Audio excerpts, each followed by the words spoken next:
Halo Sobat Halusinasi. Cerita kali ini berjudul Hantu Kepala Buntung. Seperti apa kisahnya, mari kita simak. Hari sudah mulai sore. Saat kami memasuki pintu utama pemakaman umum di kelurahan, aku mengantar Bude Nyekar ke makam Pak D. Makam Pak D terletak di ujung lokasi pemakaman, sehingga kami harus melewati barisan makam-makam. Kami melewati sebuah makam yang tampak masih baru.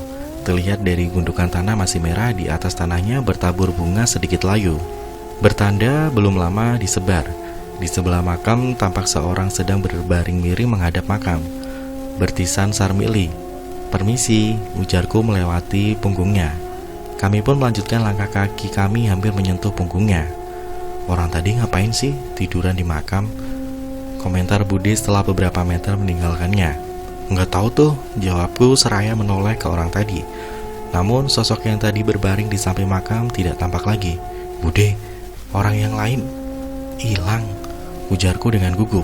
"Orang yang lain mana?" tanya Bude bingung dengan perkataanku. Orang yang tadi berbaring di samping makam Sarmili hilang. Coba tengok Bude," seruku sambil panik. Akhirnya kami sama-sama menoleh dan benar, tidak ada orang lagi di samping makam. Padahal jarak kami hanya 10 meter dan tidak ada 2 menit yang lalu kami lewat. Pemakaman tampak sepi, tidak ada seorang pun kecuali kami. Angin tiba-tiba berhembus membawa aroma kenanga dan kamboja, dan aku pun mulai merinding. Dengan tergesa kami melanjutkan langkah mencapai tujuan, berdoa untuk almarhum, menebar bunga dan setengah berlari meninggalkan makam Pak D. Kami memilih jalan lain, agak beberapa baris ke kiri dari makam Sarmili. Beberapa meter lagi kami sampai di pintu gerbang pemakaman. Kemudian terdengar seseorang memanggil, "Neng." Suaranya seolah ditarik, mungkin pengaruh angin. Aku menoleh, tampak lelaki berbaju putih kecoklatan berdiri di belakang kami. Antara takut dan ingin lari, namun kaki terpasung tak dapat menjawab. Aku gemetar dan kedinginan, angin semakin keras bertiup. "Iya Mang, ada apa?" Budeku yang merespon. "Ini buat Neng." Lelaki berwajah datar dengan jenggot panjang mengangkat benda bulat setinggi dadanya. Aku menjerit ketakutan, yang dipegang orang itu adalah kepala manusia. Tanpa pikir panjang, aku berlari tunggang langgang, terjatuh 2 kali seperti ada yang menjegal kakiku. Suara panggilan Bude tidak kupedulikan, tidak memikirkan lagi Bude, yang mungkin juga ketakutan dan tidak bisa lari. Aku terus berlari tanpa menoleh. Beberapa meter di luar gerbang makam, aku berhenti dengan napas terengah dan jantung seolah mau putus. Lututku perih karena luka. Siku pun lecet mengeluarkan sedikit darah.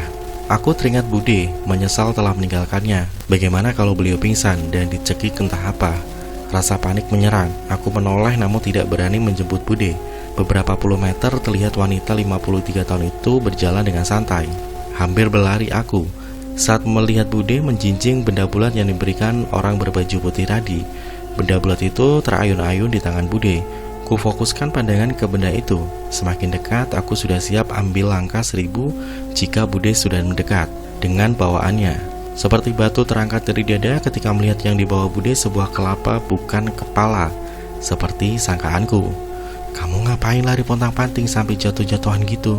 tanya wanita parubaya itu. Tadi bapak baju putih ngasih ke kepala buntung kan?" "Kepala buntung apaan sih? Orang ini kelapa muda.